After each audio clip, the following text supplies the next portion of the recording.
Jangan lupa untuk subscribe, like dan share. Kerana semua ini adalah percuma, gratis.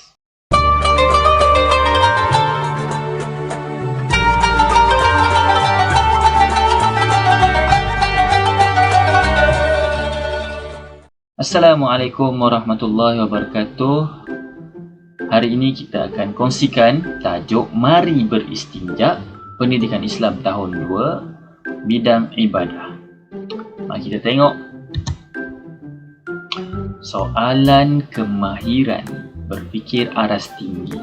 Tahukah anda maksud istinja? Kalau nak tahu, mari teruskan tengok video ini.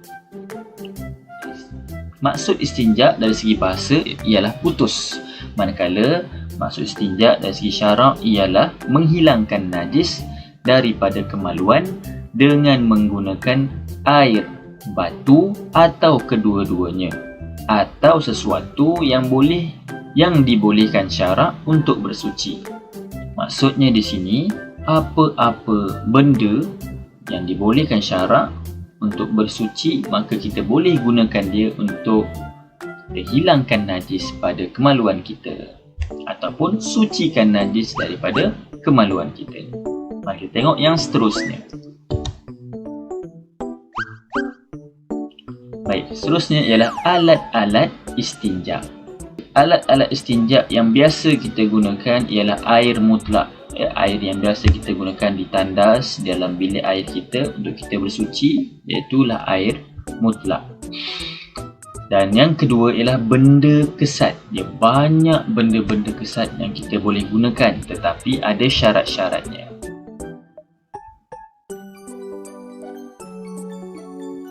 Baik, ini ialah contoh-contoh benda kesat yang saya letakkan di sini. Ada 5 contoh benda kesat. Yang pertama, tengok di sini, iaitu daun kering.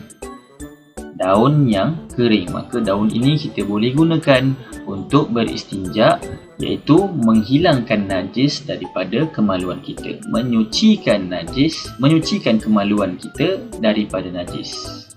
Yang kedua di sini tisu, biasa kita jumpa di dalam tandas. Batu, pastikan batu itu tidak melukakan kita.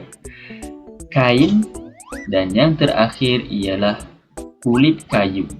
Baik, ini adalah contoh-contoh sahaja. Saya pasti anda boleh datangkan lagi contoh-contoh yang lain yang lebih baik. Dan perlu ingat, benda-benda yang kita gunakan untuk beristinja ini adalah yang pertama bertujuan untuk menghilangkan atau menyucikan kemaluan kita daripada najis. Dengan syarat tidak ada air di tempat kita buang najis kita. Sekiranya tidak ada air, maka kita boleh gunakan alat-alat ini untuk beristinja. Ciri-ciri alat beristinja. Yang pertama, pastikan benda yang kita gunakan itu kesat. Boleh mengesat, menghilangkan najis dan secara automatik menyucikan kemaluan kita daripada najis. Yang kedua, bukan benda yang dimuliakan. Saya bagi contoh di sini, Al-Quran. Al-Quran kita tidak boleh gunakan untuk menyucikan najis kerana ia adalah benda yang mulia. Dan juga benda-benda yang lain yang dimuliakan dari segi agama dan juga adat kita. Jangan lupa, makanan kita tidak boleh gunakan untuk beristinja. Sebagai contoh, kita nak gunakan roti untuk beristinja, tak boleh, ia dilarang dalam agama kita. Yang ketiga, syaratnya ialah mesti bersih dan suci. Kita biasa menggunakan air bersifat bersih, air mutlak bersifat bersih dan suci. Jangan pula ada air, kita gunakan air apa? Air kopi, air susu, air Milo, air Coca-Cola untuk menyucikan najis. Itu adalah termasuk dalam termasuk dalam benda yang dimuliakan. Ianya bersih, boleh diminum, air Milo, air kopi tadi, tetapi tidak boleh menyucikan najis. Baik, saya harap anda faham. Yang keempat, boleh menghilangkan najis. Yes, benda ataupun alat beristinja tadi mestilah boleh menghilangkan najis itu. Jangan pula menggunakan benda yang licin seperti plastik bag. Kita tengok plastik bag, tangan tak kotor nanti. Kita ambil plastik bag tadi dan gunakan untuk menghilangkan najis. Tak akan berlaku, najis itu akan tetap berada, malah merebak ke tempat-tempat yang lain. Mesti kita tak nak benda tu berlaku. Baik, kita teruskan lagi.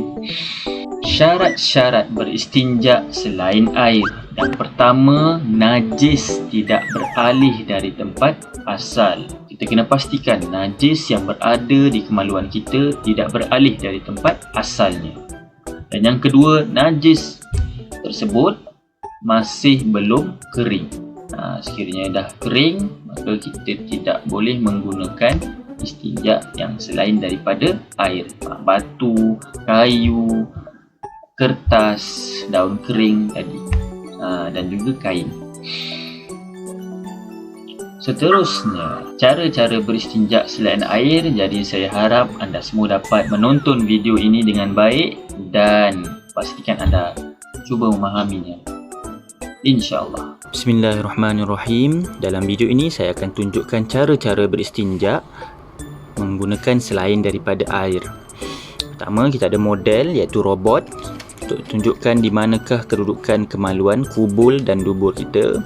Dan saya sediakan di sini benda kesat iaitu tisu, 3 benda kesat yang berlainan.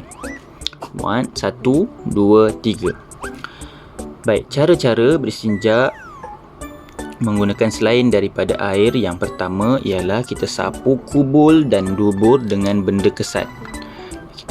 Di mana kedudukan kubul kita? Kubul ialah kemaluan di bahagian depan dan dubur kemaluan di bahagian belakang. Kedua-dua ini adalah tempat keluar najis.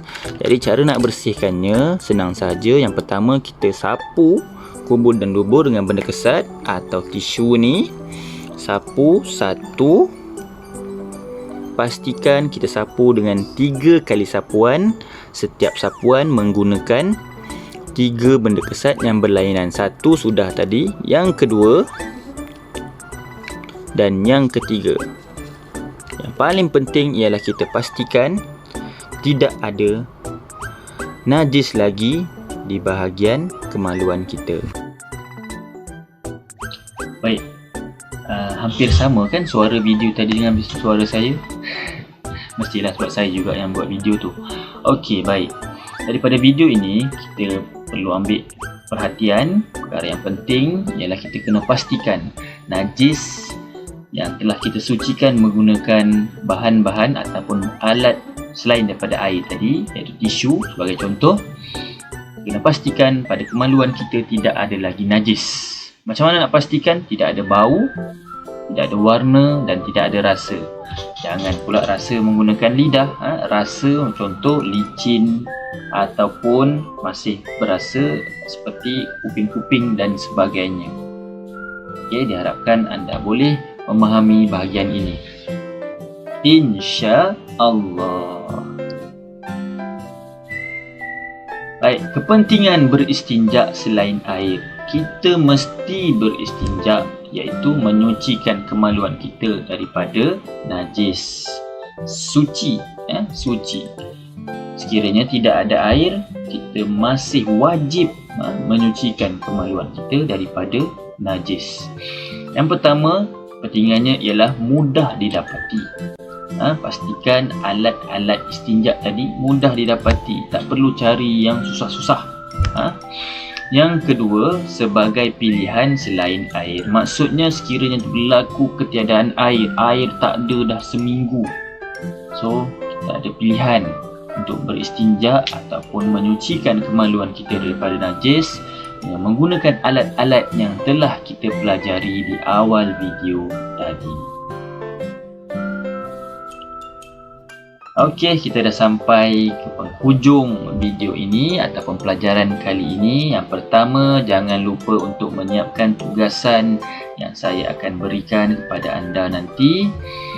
Jumpa lagi di video akan datang. Assalamualaikum warahmatullahi wabarakatuh.